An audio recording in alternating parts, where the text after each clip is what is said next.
Hello, I'm Jeremy Rivera, your unscripted SEO podcast host. I'm here with Sonia Urquilla, who I met on TikTok. We're definitely going to talk about that a little bit.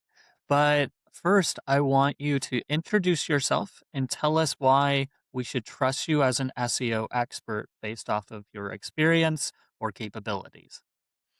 Hola, Jeremy. Thank you for having me here. I'm excited and nervous and all about it. But okay, for me, actually, it all started now looking back at it. Like when I was young, my dad used to have a business at a local shop and he was doing really great. And for some time, out of nowhere, the foot traffic just stopped.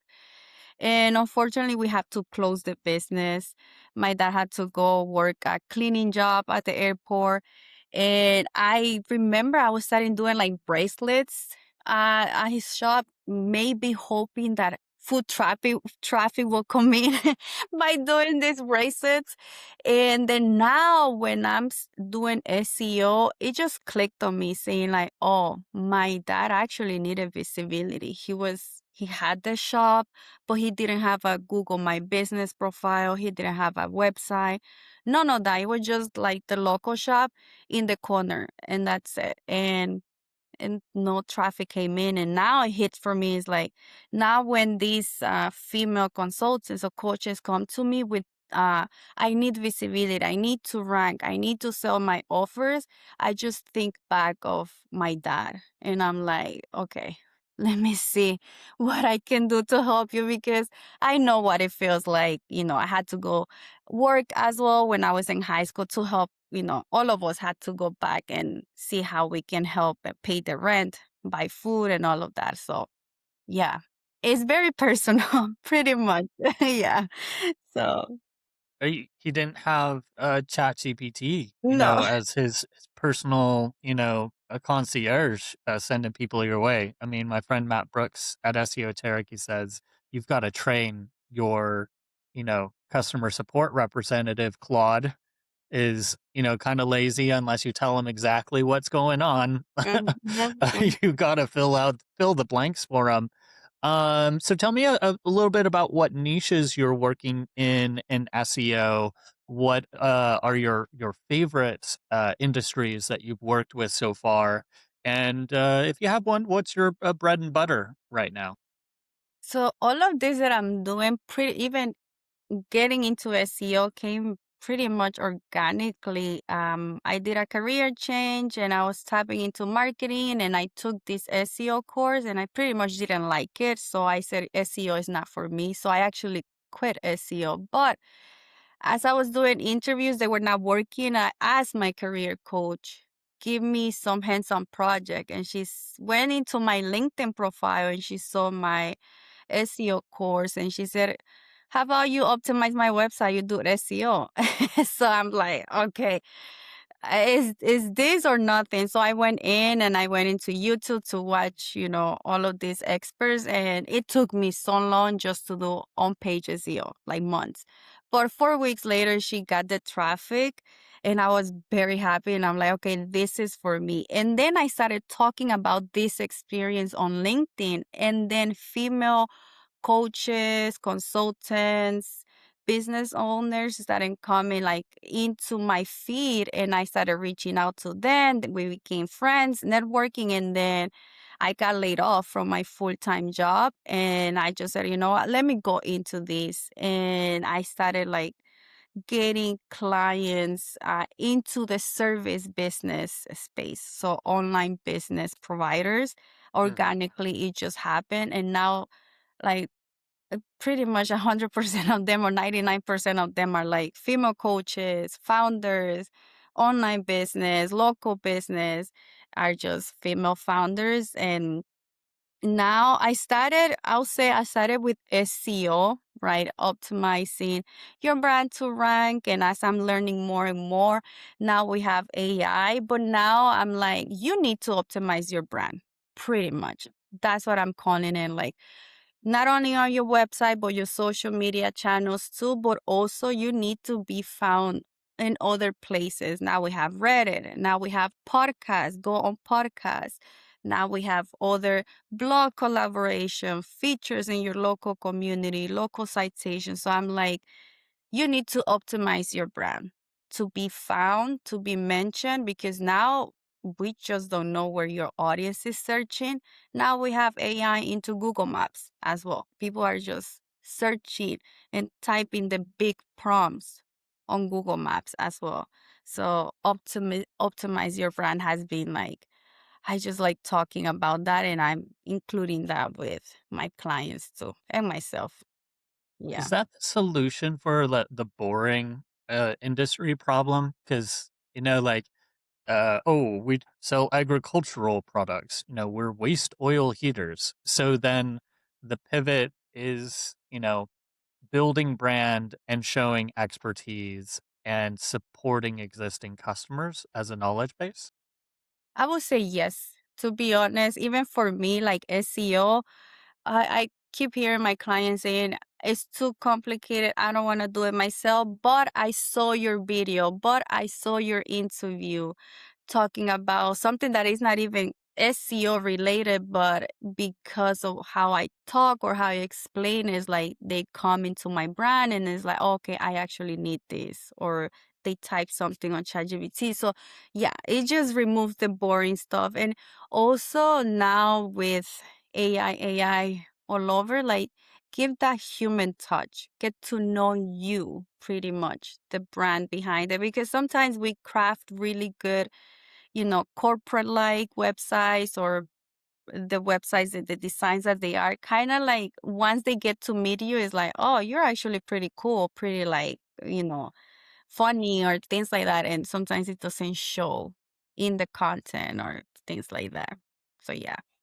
So is that the new method for, like, choosing and hiring an SEO consultant? Just have, like, a stand-up night and see, like, who you vibe with the best? That would be yes. That would be pretty cool actually. But yeah, I would say so. It's just now I feel that even I keep coming back to this AI because it's just now the new thing. I feel that now has kind of level up the competition and we're like like new brands are showing up, getting mentioned. So now it's really like, how can you stand up more in this new vast of like your neighbor is the same services that you offer, and then she might be also mentioned on AI or things like that. So how can you just stand up and like just be yourself out there online? It's like we don't want the pretty well put together things anymore. Well, It's sometimes. kind of it's kind of funny that the pushback of all I call it beta test culture.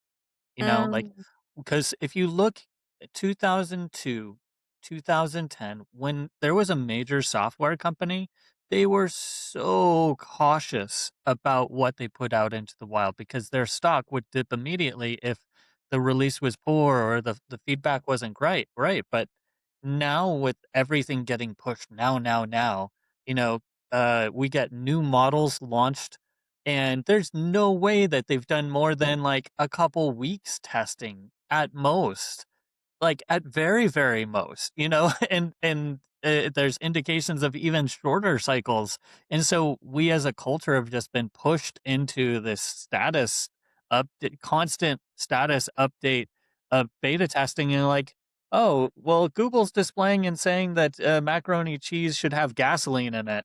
Oops, I guess that's just how it is."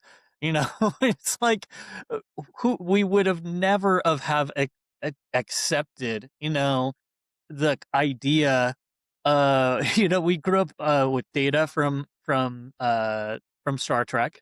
We mm, have all of these cyborgs. We would have never imagined that they'd give us, like, horrible stock tips or, like, be, like, accurate, like, 60% of the time, and 40% of the time, they're just making stuff up. That was never I never read and I read a lot of science fiction. I got a lot of science fiction yeah, books here. I'm We looking at n it. Yeah. we never came up with the idea of, like, a pathetic AI experience where, Wow. like, they could be like, it was like AI is coming. It's going to know everything. It's going to know your deepest, darkest, like, you're, like, hanging out and, like, the AI is watching cat videos with you, and you're like, "This is who we're supposed to be scared of? I'm not scared. I'm kinda scared that we thought that this was going to be at the end of the world."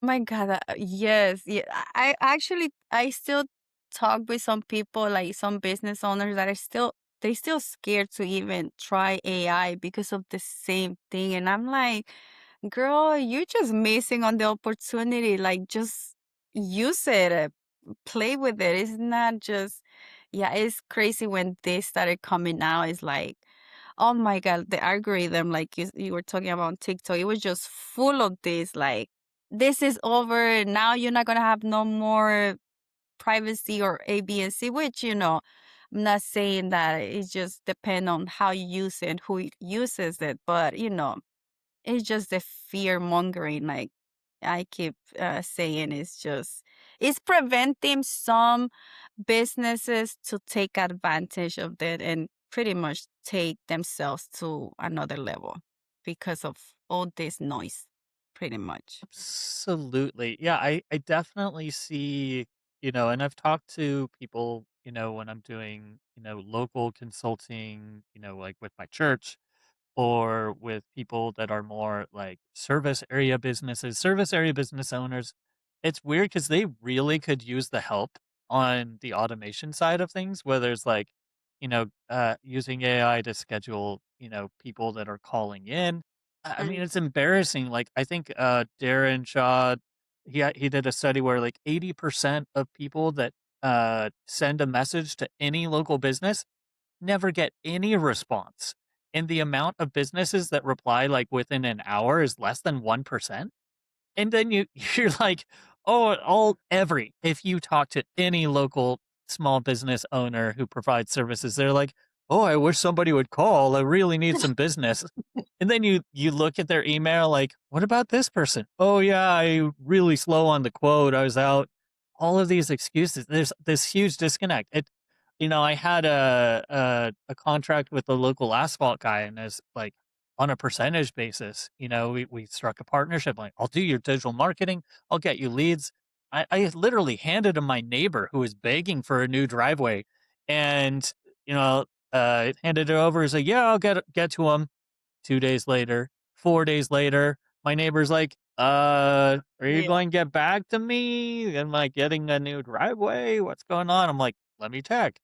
And just I don't like there's a huge disconnect between like the internal demand, and thought process of small like local service providers, what they think that they want, what they're Uh-huh. willing to do, and it seems most of them just like want to be outdoors and hitting stuff with hammers. But to do that, you got to do the office work. Yeah, I feel that is yeah, that's a big gap, and I seen that a lot, to be honest, especially when you're the only one running the business, right? It's like, I want the leads, I want the clients, but sometimes you cannot handle your own systems, or you don't have systems at all to even follow back, or like have some systems in place to really, like, okay, be able to serve that amount of people that are gonna come your way.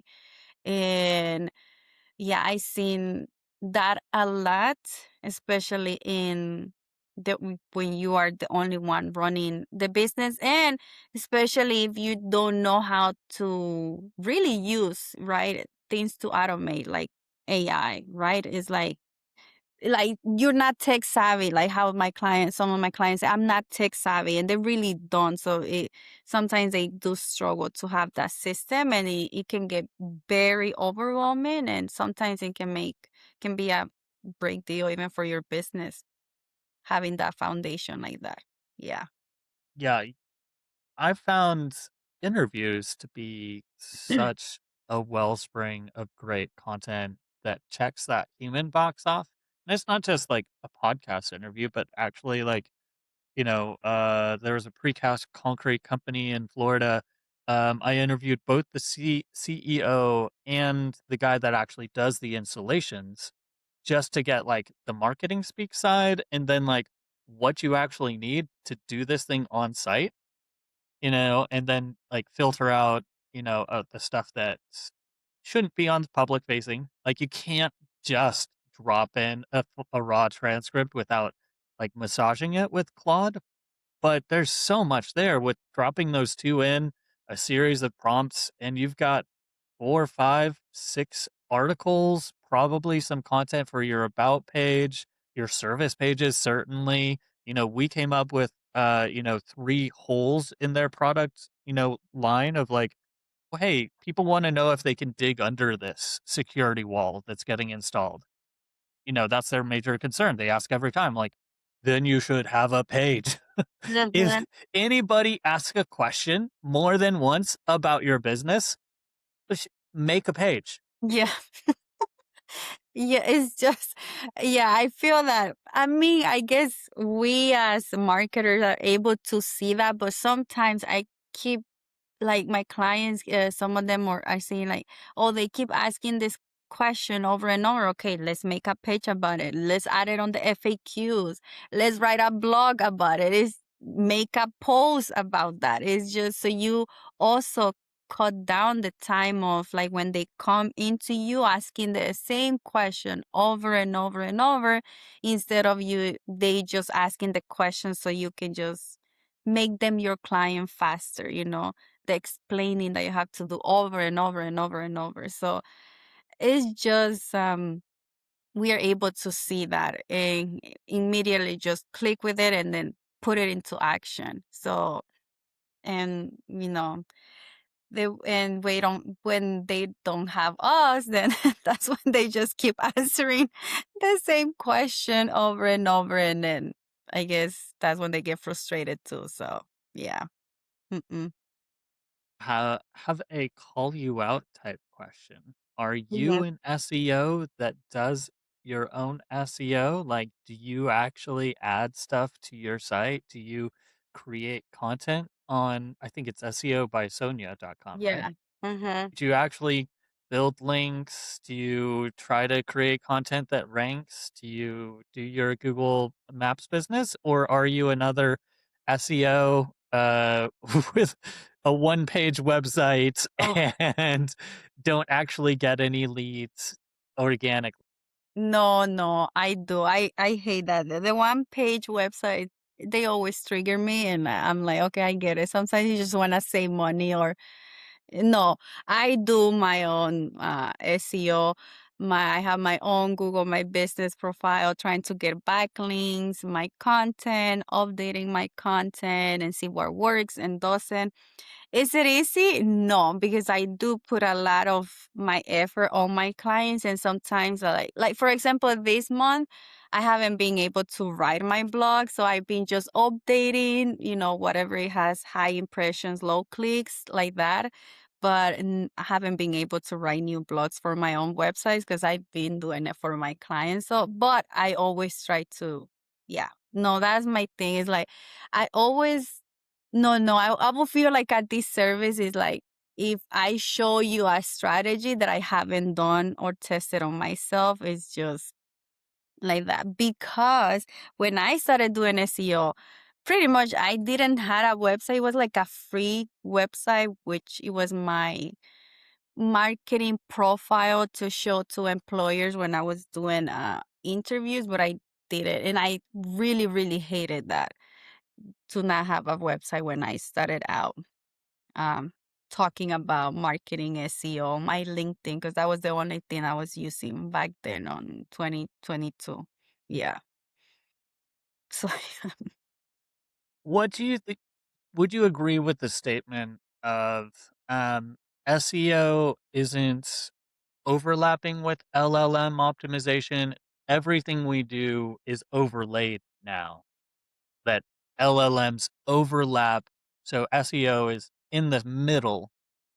Everything that we do in the end has either a direct or indirect implication.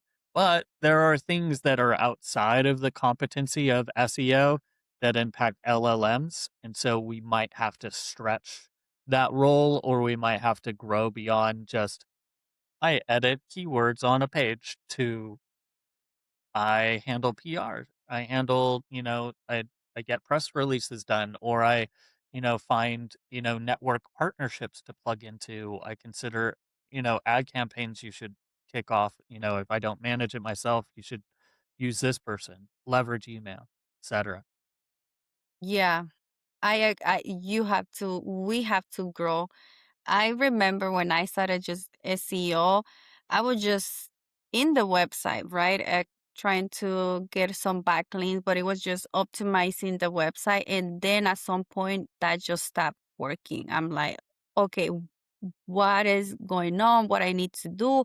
And that is when now I have to like press releases, collaborations, finding, like you say, an ad manager, or now with web developers, or partnering with reporters. It's just the plate for us became bigger and bigger to handle.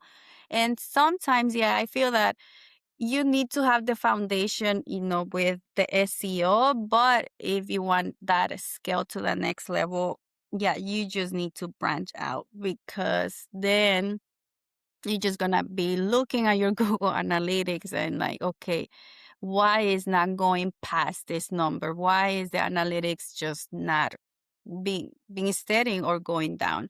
So we have to grow. I had to do some grown up in this industry really fast, because it was just like, no.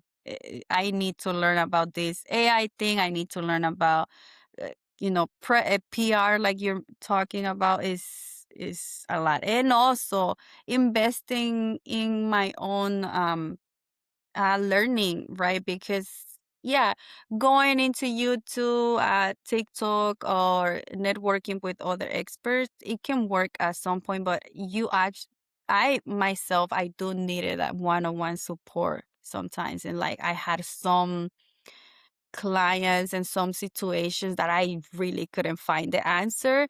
And I need someone that has done it to help me. And yeah, I had to do some investing too. I think it's a necessary step up because, you know, from I've been doing this since 2007. And I'm going to be honest, folks.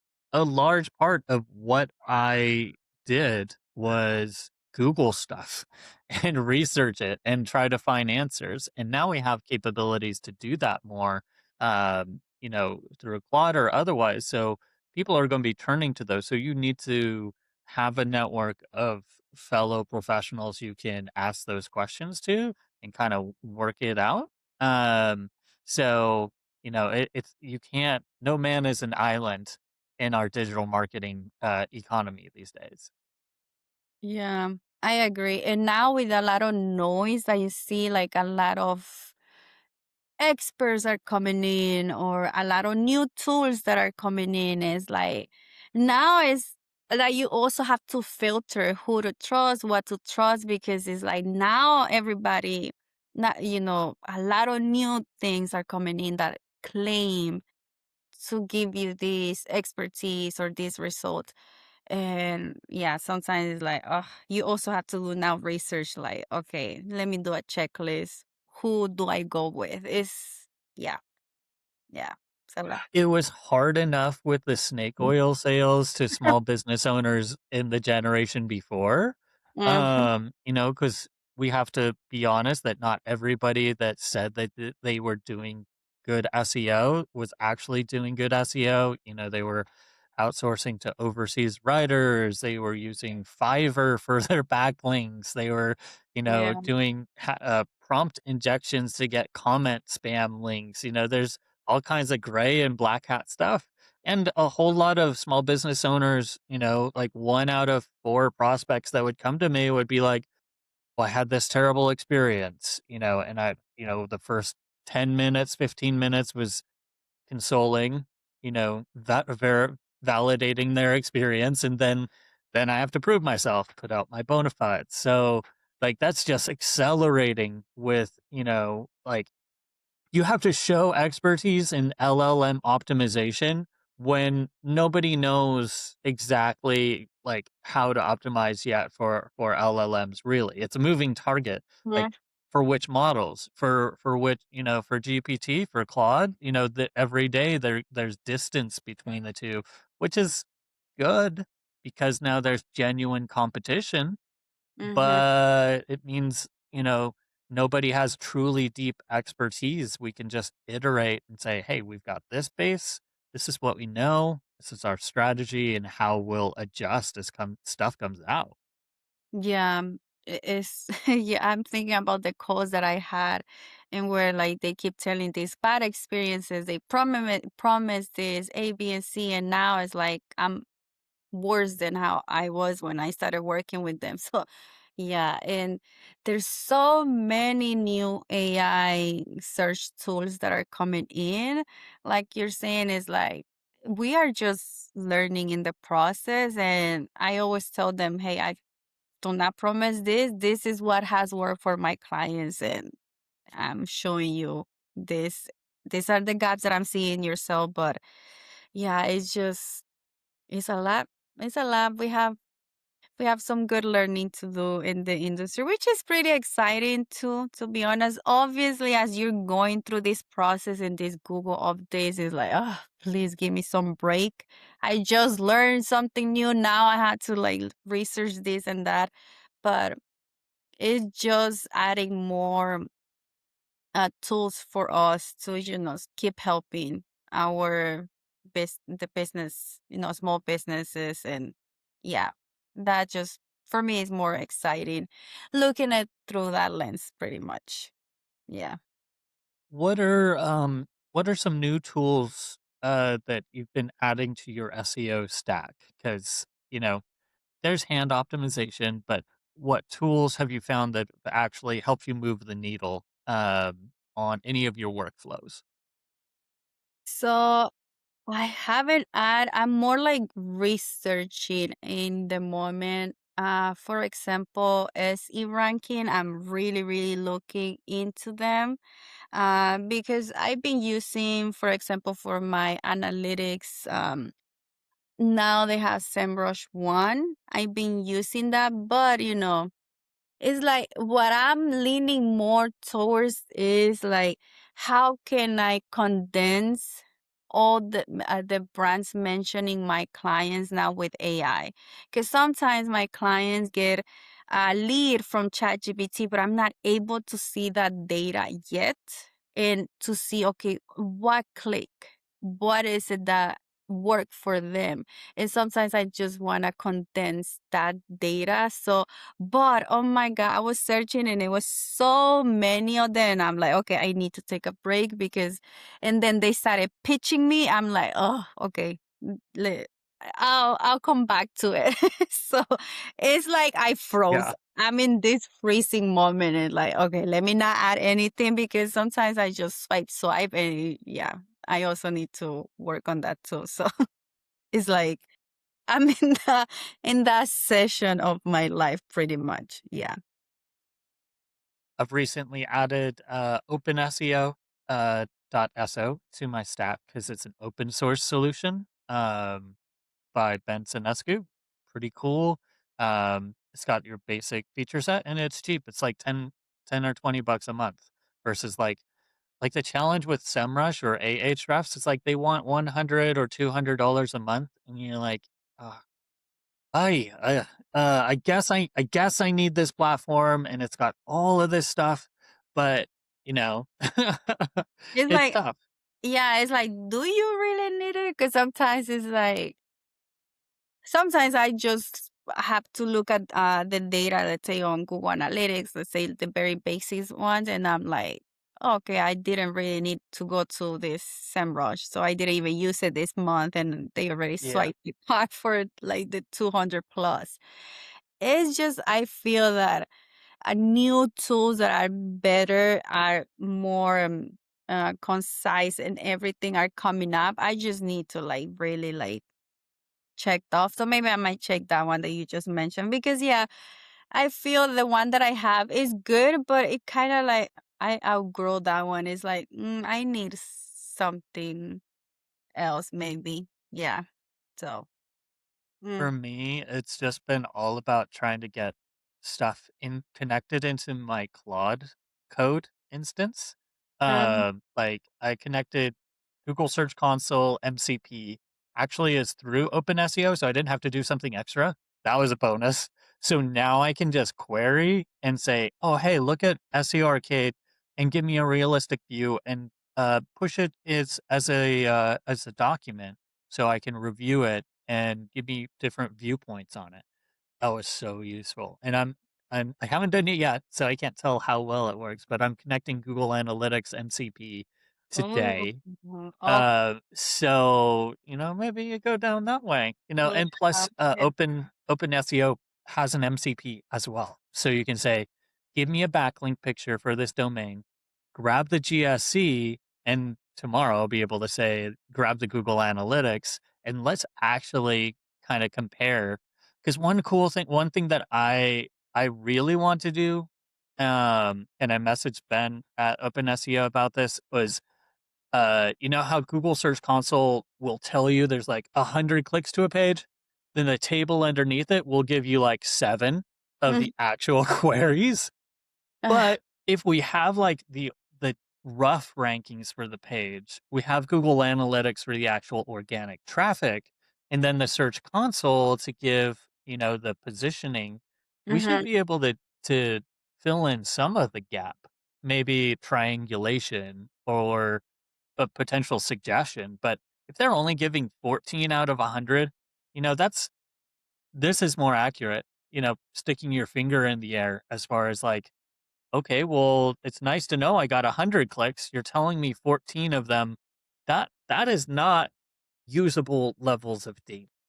Yeah, that's I feel that this is one complaint that all of us always have is like it's like everywhere I go and search or hear podcasts, it's like we always complain about these numbers, analytics. It's like, please give us something that it can help us solve that. But okay, I'm gonna go to that. I'm gonna go to that tool that you just mentioned, and maybe yeah, it was today the podcast that I needed to just be here to get off my freeze zone that I'm in right now. Yeah, because it's a lot out there. But yeah.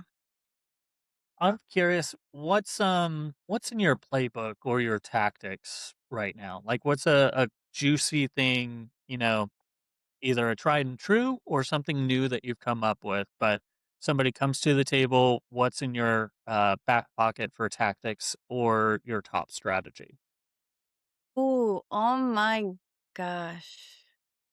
I wouldn't be able to pick one, and I don't even know if like, oh, it's something really new because I've been really just coming back to what I mentioned before of this brand optimization, and that's what I've been just staying at because that's what's been working pretty much. So, for example, I had a client that she was just launching last year a master class. She was a career coach. So I just did a press release for her and she was doing her ads, social media, email marketing.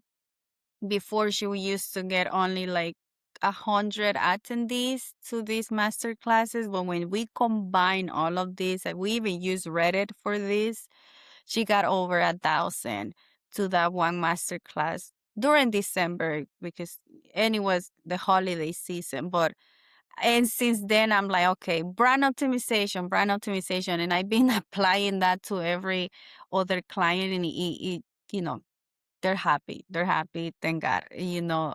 I'm working with them. So I've been just staying in that brand optimization. It has worked and I hope it continues to work. And I've been just talking about this pretty It much. seems to me the shorthand for it is of brand optimization. Like there's work to do on site, but off site, would you agree that the action item is go where the people are, even if there's a pay to play? Because SEOs, I think we got either shafted with the low end of the budget and we just designated ourselves not to have any outreach budget, or I don't know, like, we just limited ourselves, but there's absolutely arguments to be made of like, you know what? There's a local event that's aligned to this. We should get listed in it. We should sponsor that. That's a legit SEO use case. And we should suggest that. And the benefit, you know, ties into other aspects of their business. Oh, it'll link to their social media as well. Well, it's a social thing. No, we need to grab hold of it and not be afraid to say, "Hey, let's get you mentioned, let's get you visible where there's an audience." Yeah, definitely, definitely. You have to be where your audience is. And now they're in a lot of places. So what you just mentioned, like I do tell my clients, hey, I found this opportunity. This is the budget. And I tell them I feel we should go for it. And it works. It works. They have the option to say yes or no, or, I included already in the budget with their SEO. But yeah, we have to when it comes to the offsite. Yeah, I feel that I just do it. It's just simple. Just do it. It's working because I have found based on the data of my clients, some of them get leads from places that we have never heard before. And is fascinating for me because now before it was just Google, Yahoo, and a call from your Google My Business, but now it's so many different places they come from. And sometimes it's because you did a blog collaboration or a press release. Is Yeah. So they are everywhere. I like Zip Local. They have listings of local charities or entities that are looking for sponsors of businesses for events or nonprofit happenings in your community. Fantastic way to get a link, get visibility, and with proper follow up, you can usually, it's a couple $100, like 200 to 300 maybe, but you know that if you follow up on it, that could turn into you hosting their winter ball. And oh, hey, John needs a new web page. Oh, you do this? Like you get in there and you can spark that moment. Especially with if we're if we're on the edge and learning so much and we're constantly like trying to like figure out what's happening next, like these small business owners are so far behind and it's every day more and more apparent like okay, Yeah. like if an SMB owner decides to get on the ball, like where do you even, how do you turn and how much do you trust these prompts? It's hard. So if Yeah. we can, be there through a trusted entity, a Rotary Club, like that's a level of trust that can be transferred.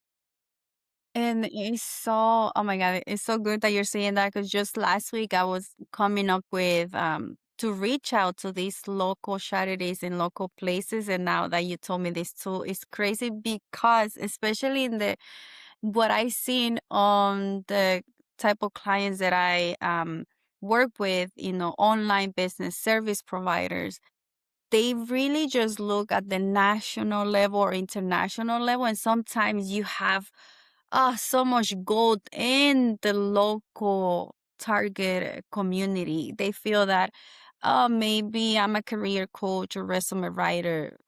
I live in a very small village. No one is gonna be searching for me.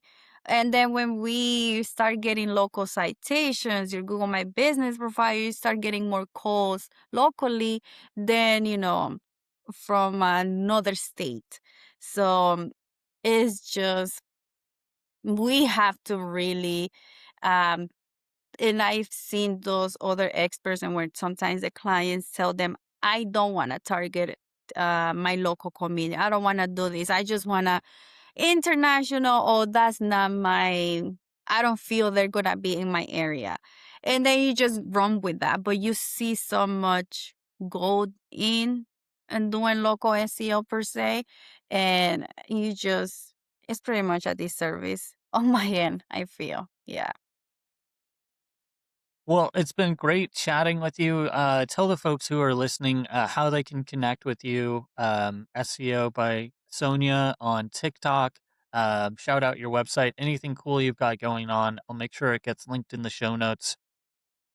Thank you. So you can find me on LinkedIn by Sonia Urquilla, also here on TikTok, SEO by Sonia on IG as well, and on my website, SEO by Sonia.